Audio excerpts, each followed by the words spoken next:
오늘 수요일 많은 분들이 사랑하는 옥경이 토론입니다.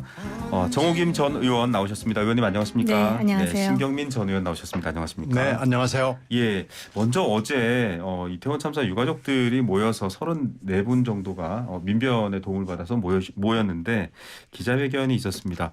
사과를 윤석열 대통령이 조계사 추모 법회 때 참 죄송한 마음이다라는 사과를 했음에도 불구하고 진정한 사과를 해라. 그리고 유족이 참여하고 소통할 수 있도록 정부가 지원해라. 이런 요구들을 얘기했는데 일단 어떻게 보셨는지 두 분 얘기 차례로 들었으면 좋겠습니다. 6가지 요구사항 다 유족으로서 하실 수 있는 얘기를 했더라고요. 네. 그 사과 얘기도 그러니까 정식으로 좀 해달라. 그러니까 추모 법회나 추모 기도회 뭐 이런 거 말고 그리고 지난번에 그걸 했잖아요. 그 회의 때 한번 했잖아요. 네.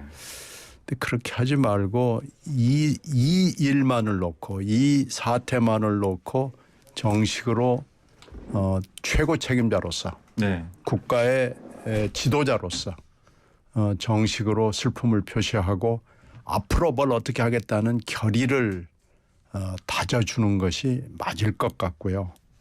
그리고 이런 참사의 경우에 제가 인상 깊게 들었던 말 중에 딱 한 가지면 지도자가 그리고 정치인이 유가족들하고 함께 울어주면서 얘기를 들어주는 것이 첫 번째 해야 될 일이라고 들었습니다. 그런데 네. 그 과정이 좀 생략이 됐거나 이상하게 변질이 됐어요. 네. 지금 벌써 조금 있으면 이제 한 달 들어가잖아요. 네.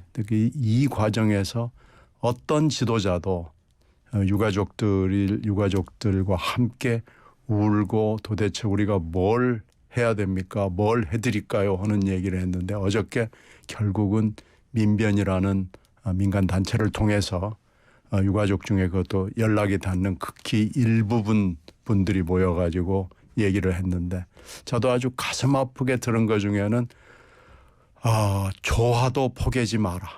그러니까 네. 답답하니까 조화도 포개지 마라는 김의곤 시인의 그 구절을 인용하는 걸 듣고 정말 가슴 아프구나 하는 걸 아주 절절하게 느꼈는데요. 우리 지도자들이 같이 진짜 지금 울어줘야 됩니다. 약간 실기했습니다마는 네. 지금이라도 늦지 않았으니까요. 같이 울어주고 뭘 같이 해야 될까요라는 것을 진지하게 논의하는 모습을 봤으면 좋겠습니다. 네. 오피니언 리더로서 또 정 의원님도 한 말씀 해주시죠. 진정성을 얘기하는 것 같아요. 네. 그리고 사실 그 대통령이 국정 운영의 수반으로서 이런 대형 참사와 그 많은 생명의 죽음 앞에서 진즉의 위로와 사과의 말씀을 했으면 어땠을까라는 그런 안타까움이 있어요. 사실은 그 얘기를 많이 했었죠. 네. 그렇죠. 그랬는데 결국은 이제 이런 상황까지 왔고요. 이렇게 되면 이제 앞으로는 더 막을 수 없는 상황이 될지도 모르겠어요. 네. 이게 이제 정치적인 이슈가 되죠. 그리고 지금 민변이 명단을 공개하는데요. 얼마 전까지만 하더라도 그 민변이라든지 정의구현 사재단이라든지 명단 공개에 대해서 적극적이지 않았었어요. 네네. 근데 이게 지금 계속 이렇게 하나하나 이렇게 앞으로 나가는 듯한 형국이 되는데 저는 그분들을 위해서 얼마든지 위로하고 사과하는 거는 맞다고 보지만은 이 사태가 또 다른 정치적 사태로 가게 될까 걱정하는 마음이 솔직히 있습니다. 네네. 그거는 누구를 위해서도 바람직하지 못하다라는 네. 생각이 들고요.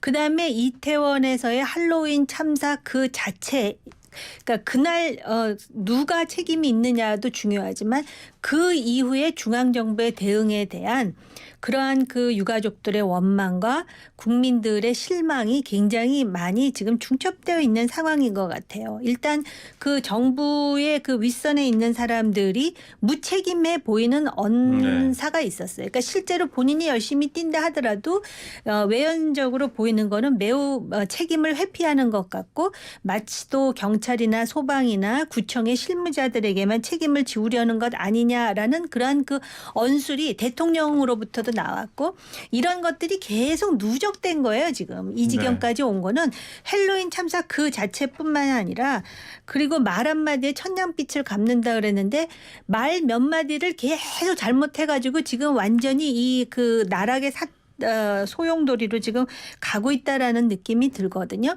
이제 조금만 더 있으면 더 늦을 수 있으니까 이런 상황에서 중앙 정부에서 정말 국정을 책임지는 사람으로서 진정성 있게 책임을 느끼면서 사죄할 수 있는 방법이 무엇인지를 찾아야 될 것 같아요. 이게 국가가 배상을 뭐 일괄적으로 한다 그러는데 네. 국가 배상이라는 자체는 벌써 그러면 국가가 잘못됐다라는 걸 인정하고 있다라는 것인지 네. 보상도 아닌 배상 얘기를 하면서 사실 근데 유가족들이 원하는 거는 진정성이에요. 마음으로부터. 그리고 정치적인 책임인데 그게 이루어지지 않으니까 이런 상황까지 온 게 아닌가 싶어요. 예, 신경민 의원님, 정욱 의원님 둘 다 사실은 두 분 다 사실은 지금 현 정부가 일을 자꾸 더 키우고 문제를 만들고 있다. 이 사건뿐만 아니라 여러 건에서 답답해하시는 마음이 있습니다. 조언이 또 잘 전달이 안 되는 부분도 있어서 사실은 반복되는데 정진석 비대위원장이 어제 있었던 그 유가족 분들 사실 거기 요구사항에 보면 유족들끼리도 좀 소통할 수 있도록 정부가 지원해라. 장소도 마련하고 그런 요구사항도 있습니다. 그런데 그분들이 유족 전체 대변하는 건 아니다. 이 발언을 했습니다. 이게 또 제가 보기에는 또 사건이 이 이슈가 어떻게 해결 방안으로 가는 게 아니라 또 아주 극한 대립 방향으로 갈 수 있는 여지가 된 것 같아요. 그 정진석 위원장이 옛날에 안 그랬거든요. 네네. 그런 사람이 아닌데 요즘에 얘기하는 거 보면 이제 핀트가 어긋나는 얘기를 가끔 잘 해요. 그러니까 한마디로 지금 늦었다고 생각하지 말고 지금이라도 제대로 진정성 있게 마음을 다해 함께 울어주고 유족들이 뭘 원하는지를 듣고요. 네. 그리고 우리가 이런 참사의 경우에 순리라는 게 있습니다. 네. 지금 유족들이 요구하는 6개 사항을 보면 순리예요. 그게 뭐 특출한 얘기도 아니고요. 네. 뭐 엄청난 얘기를 하는 것도 아니고요. 그냥 순리입니다. 자꾸 영리로 해서 일을 풀려 그러지 말고 이 160명에 이르는 유가족과 지금 말은 못하지만 다친 사람들도 심각한 분들이 있습니다. 그러니까 그런 문제 다 네네. 추스려 가지고요. 순리대로 일을 풀어나가면 됩니다. 예. 늦었다고 생각하지 말고 지금부터라도 알겠습니다. 제대로 하기를 바랍니다. 네. 순리, 상식, 진심 뭐 두 분의 얘기가 같은데 정 의원님 원래 정진석 의원님 굉장히 젠틀한 분으로도 많이 알려졌는데 요즘 조금 이렇게 또 논쟁거리를 만들어내는 측면도 있는 것 같아요. 그 정당 안에 들어가 있으면은 그 큰 정치 지형을 보지 않고 정당 내부의 정치를 보기 때문에 이런 상황이 벌어지는 것이 아닌가. 지금 이제 전당대회도 해야 되죠. 그렇죠. 또 비대위원장으로서 지금 상황을 또 잘 이제 유연하게 또 헤쳐나가야 되는 데다가 그다음에 총선도 있죠. 그리고 또 자기가 어떤 그 정당에 있어서 리더의 역할이지만은 이 공천과 관련해서 어느 누구도 그렇게 자유로운 상황은 아닐 거 아닙니까? 그렇죠. 여러 가지 네. 변수가 작동할 텐데 그 문제는 차치하고라도요. 이 보수 정당인 국민의힘으로서는 세월호에 대한 트라우마가 있어요. 네. 그거는 어떻게 보면 지극히 자연스러울 수도 있어요. 그 네네. 세월호에서 당시 야당 대표였던 문재인 당시 대표가 그 유족들과 희생자들에게 미안하다, 고맙다라는 표현을 했었어요. 그래서 이런 뒤에 거에 나중에 대한 했던 그 표현이죠. 예민한 트라우마가 분명히 있기 때문에 지금 아마 국민의힘으로서는 야당이 이걸 정치적으로 이용하려고 하는 게 아니냐라는 그러한 엄청난 그런 긴장감이 있을 거예요. 네. 그러다 보니까 이렇게 이제 나와서는 안 될 말이 나온 건데요. 아까 말씀하셨듯이 같이 울어주고 정말 원하는 거는 진정성이에요. 진정성. 그러니까 네. 대통령도 내가 마음이 아파서 5번, 6번이나 조문을 갔지만 그 부분을 헤아리지 못하고 또 정말로 그 희생된 젊은이들이 돌아올 수만 있다면 100번, 200번 사과할 수 있다. 다시 한번 사과한다고 하는 게 왜 그렇게 어렵습니까? 하고요. 그다음에 이상민 장관이 법적으로는 뭐 무슨 그 법적으로 뭐 그 제재를 가할 네. 그런 근거는 없다 하더라도 중요한 건 정치적인 거 아니에요. 정치라는 것하고 법의 영역은 다르거든요. 그렇죠. 여기는 네. 법이 아니라 정치거든요. 그런 차원에서 왜 결단을 대통령도 못 내리고 장관 듯 못 내리는지 요번에 대통령이 순방 가기 전에 그렇게 정리만 했었어도 과연 유족들이 이렇게 화를 냈을까 싶은 생각도 있어요. 네, 대통령실도 부담이 없었을 것 같습니다. 말씀 듣다 보니까 정말 세월호 때 이주영 해수부 장관도 떠오르는데요. 머리를 길게 기르고 유족들 옆에 남아있던 모습도 지나갑니다. 예, 여기까지 하면서 좀 합리적으로 해결되기를 또 정부가 지원을 해주기를 좀 바라보겠고요. 자, 대장동뿐만 아니라 지금 야당을 향한 수사가 여러 트랙으로 아주 강력하게 나오고 있습니다. 어떻게 보면 신 의원님께서 좀 예상했던 바도 있습니다. 검찰은 교과서대로 지금 계획대로 진행하고 있다고 하는데 남욱 변호사가 구속 만료로 출소하면서 또 폭로를 쏟아내고 있습니다. 야당에서는 다 전에 들은 말로 지금 저렇게 하는 거다라고 하고 있고 우려하는 쪽에서는 저거 뭔가 물증이 검찰이 확보된 거다 이런 분석이 있는데 여러 번 엿듣던 주제지만 이제 지금 현 시점에서는 어떻게 보는지 한번 신 의원님부터. 기자들이 어저께 이제 남욱 그 변호사 집 근처에서 만났나 봐요. 네네. 그래서 왜 자꾸 말이 바뀌냐? 지금 그 얘기를 한 모양이에요. 네. 그랬더니 남욱 변호사가 뭐 상식적인 얘기를 한 거죠. 네. 그때는 이재명 대표가 대권 후보였고 유력했는데 지금은 아니지 않느냐라고 네. 그러면서 남욱 변호사가 재미있는 얘기를 했어요.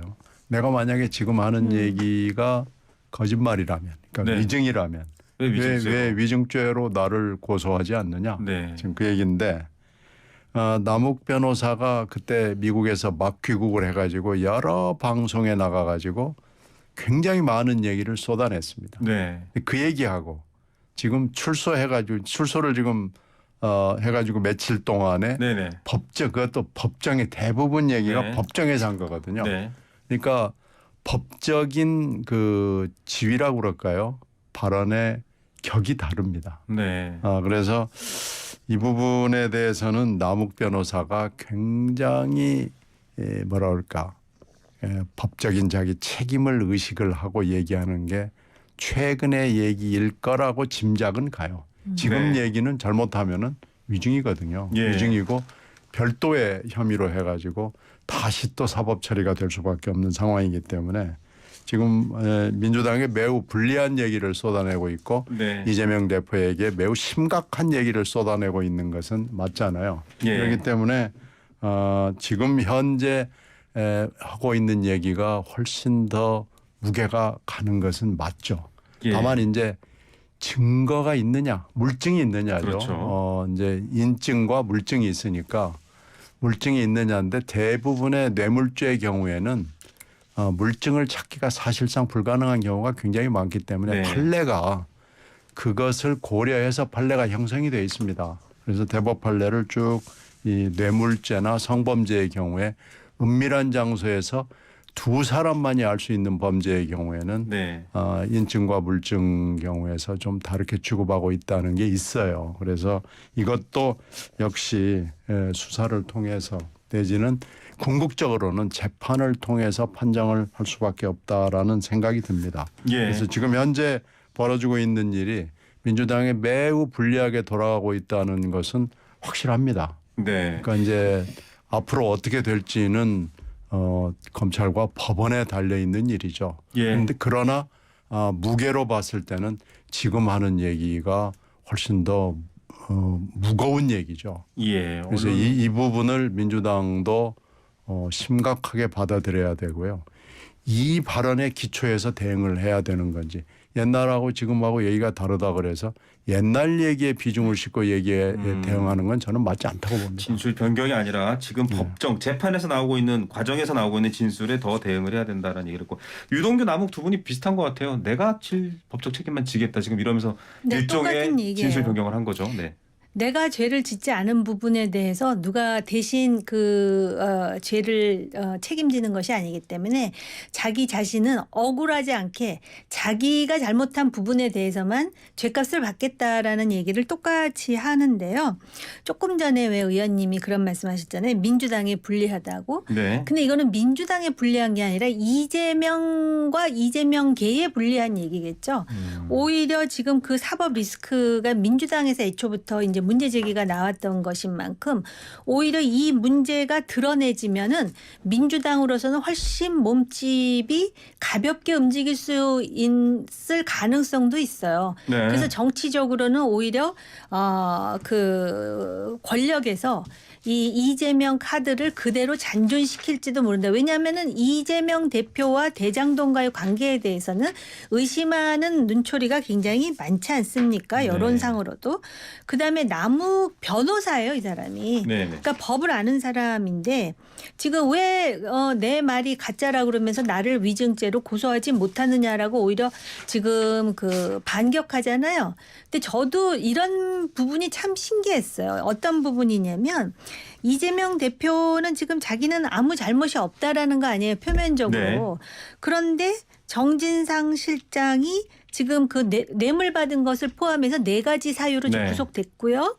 또 김용 부원장 경우에도 무슨 8억 얼마 얘기가 나와요. 그거는 지금 전달한 사람이 유동규가 직접 전달했다는 거 아니에요? 남욱 측으로부터 받아가지고. 이렇게 얘기가 나오고 또 유동규 과거에 본부장이 구속될 때 정말 본인이 이 문제로부터 전혀 사실을 인지하지 못하고 깨끗했다면 이 세 사람한테 정말 하늘이 울리도록 화를 내야 돼요. 나의 대선 가도에 내가 오른팔 왼팔 수족으로 알고 있었는데 어떻게 나를 이렇게 배신할 수 있느냐 이렇게 나와야 되는데 이재명 대표의 지금 태도는 기자가 질문하면 조용해요. 침묵합니다. 침묵하면서 한 가지 그 증거라고 사례를 드는 게 김만배와 전 언론노조위원장의 대화록이에요. 네. 근데 그 전 언론노조위원장의 대화록을 보면은 마치 또 김만배 씨가 이재명 성남시장이 마치 또 민간 사업자에게 뭔가를 많이 소위 뭐랄까 개발 수익을 네.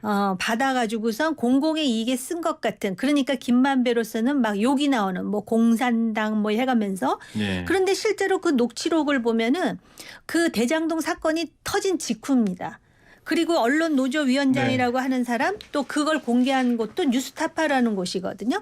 그러다 보면은 약간 고개가 갸우뚱해진다 이거죠. 예. 이렇게 볼 때 이 문제는 앞으로도 현재 진행형이고요. 그리고 검찰들 또는 검찰 출신들의 얘기에 따르면은 지금 겉으로 드러난 거 외에 검찰이 쥐고 있는 네. 증거가 있을 것이다라는 거고 또 조금 전에 말씀하셨듯이 이게 뇌물수수와 관련된 네. 것은 진술 증언의 일관성이 매우 중요하다라는 것이죠. 예. 어쨌든 뭐 재판 국면이 중요하다라는 지적은 두 분이 일맥상통하고 재판 과정에서 검찰이 물론 이제 재판에서 내놓겠죠. 핵심적인 물증 혹은 여러 가지 증거가 등장했을 때 좀 더 명확해질 것 같기도 하고 지금 야당은 일단 계속 검찰의 무리한 주장이다라는 입장입니다. 이 얘기가 자꾸 나오니까 이건 좀 앞서 나갔다라는 평가도 많은데 외곽이긴 합니다만 한 정치학 전공하는 교수님은 민주당 분당 얘기도 나오고 미국의 이낙연 전 대표를 만나러 가는 이른바 NY계 얘기도 나오고 있습니다. 이 얘기는 신 의원님께 좀 여쭤볼게요. 이 얘기 나와서 지금 박지원 전 국정원장 같은 경우는 이제 복당 과정에 있으신 분인데 똘똘 뭉쳐야 된다. 출당도 안 된다. 그 정진석, 김용 이 두 분도 뭐 배제하면 안 된다. 이렇게 이분은 얘기를 하고 있는데 정진상이요. 정진상 예, 정진상 죄송합니다. 네. 예. 그런데 지금 어떻게 보십니까? 분당 얘기까지 외부긴 하지만은 기사가 나왔어요. 지금 몇 가지 얘기를 한꺼번에 물어보셨는데요. 네네. 이낙연 전 대표의 조기 귀국이나 이런 것은 뭐 전혀 사실이 아니고요. 전혀 사실이 아니다. 그리고 이제 지금 워싱턴에 현재 머물고 계시기 때문에 그쪽 기자들이 아마 전화를 많이 한 것 같아요. 그래서 네. 기자들한테 입장을 밝혔죠. 예정했던 대로 6월이 아마 만기일 겁니다. 그래서 네. 6말 7초쯤이 아마 저는 예상을 하고 있는데 그때쯤 귀국할 테니까 어저께 중앙일보 보도로 뭐 첫눈이 올 때 오냐 뭐 봄꽃 필 때 오냐 어쩌고저쩌고 하는 것은 일단 사실은 네. 아니고요. 그리고 이제 의원들이 가냐 하는 문제는 의원들이 개별적으로 갈 수는 있을 거예요. 네. 왜 그러냐면 정기국회 때 그것도 이제 예산 국회가 제대로 잘 끝나서 네. 아무 문제가 없으면은 네네. 이제 이 연말 연시쯤에는 의원들이 조금 시간이 있거든요. 네. 그러니까 그때쯤 개별적으로 갈 수 있는 의원들은 있을 수 있는데 지금 이낙연계라고 분류를 할 수 있는 분들이 꽤 되거든요. 네. 그분들이 이재명계 쪽으로 변신을 한 분들은 저는 별로 관찰을 못했습니다. 네. 그걸로 봐서는 이렇게 뭐 월담을 한 것 같지는 않아요. 네. 그래서 그걸로 봤을 때 그분들 중에서 아마 틀림없이 굉장히 많은 숫자이기 때문에 한번 이 대표를 한번 뵈러 갈까? 뭐 이렇게 해서 가실 수는 있을 거예요. 아직 가시화되진 네. 않지만 그렇다고 해서 또 그런 네. 그리고 소리들이 안 들리는 네. 건 그리고 아니다. 이제 그 기사가 나오니까 이제 어저께 어떤 정치학 하시는 분이 분당 얘기를 하는데 분당의 비읍자도 나오지는 않았습니다. 네, 없다. 네. 그리고 이재명 대표가 아무리 지금 코너에 몰려 네. 있어도 분당 얘기를 비이재명계 내지는 반이재명계에서 꺼내는 분들은 없습니다. 네. 그리고 이제 또 하나는 지금 그러면 이재명 대표가 하는 일에 대해서 이 침묵하고 유감 표명도 안 하고 있는 거에 대해서 이제 몇 의원들이 공개적으로 얘기를 하잖아요. 네네. 근데 이재명 대표가 이럴 줄 몰랐나요? 이재명 대표가요 개항을에 출마하고 그 개항을 국회의원인 송영길을 서울시장 후보로 하여튼 어떻게든지 네네. 가고 대표 출마하고 또 지도부를 친명으로 구성하고 최측근들을 당직으로 임명하고 하는 것들이 다 지금 이러려고 한 거거든요. 네. 그러니까 이재명 대표의 침묵이나 버티기는 뭐 깜짝 서프라이즈가 아니고 이건 예상했던 그대로다라는 거고 네. 지금 박지원 전 원장께서 말씀하시는 얘기를 저도 보도를 통해서 봤는데 박지원 전 원장은 지금 목표가 딱 하나입니다. 네. 대표? 아니요. 일단은 복당을 해서 네. 지역구를 하나 꽤 차는 거고요. 네. 그분의 목표는 국회의원 되는 것이 목표고 방송에 열심히 출연해서 네. 듣기 좋은 얘기하는 것도 다 그 목표를 가지고 계시는 거고요. 그래서 박지원 대표의 목소리는 당원들을 향한 네. 그런 목소리이기 때문에 저는 뭐 별로 그렇게 비중 있게 듣지는 않습니다. 알겠습니다. 복당을 목표에 둔 말입니다. 뭐 남의 당 이야기긴 합니다만 짧게 한 말씀 해주시고 마무리. 분당은 안 할 거예요. 왜냐하면 네. 분당해갖고 재미 본 적이 없기 때문에. 네네. 근데 저는 그 생각은 잠시 들었어요. 만약에 이재명 대표가 선거법 위반이 될 경우에 네네. 당도 400억이 넘는 네. 그런 이제 부담에서 자유롭지 못한데 만약에 그게 가시화될 경우에 그 분당이라도 해야 그 좀 현실적 재정적으로 대안을 얘기하시는 예 거군요. 아니 그냥 저 개인적인 네네네. 생각인데 일반적으로 분당은 안 해요. 네. 그러니까 너가 가라 하와이식이죠. 나는 네. 안 하고 있을 테니 나가려면 네가 나가라 이런 식이거든요. 어느 당이든 네. 알겠습니다. 어려우니까 이런 얘기도 나오겠죠. 예, 자, 그 얘기는 뭐 어디에도 나온 얘기는 아니고요. 이게 김영준 교수라는 분이 또 얘기를 했던 부분인데 저희가 잠시 광고 듣고 와서 또 도어스태핑 관련된 상황, 언론 관련 상황 좀 짚어보겠습니다.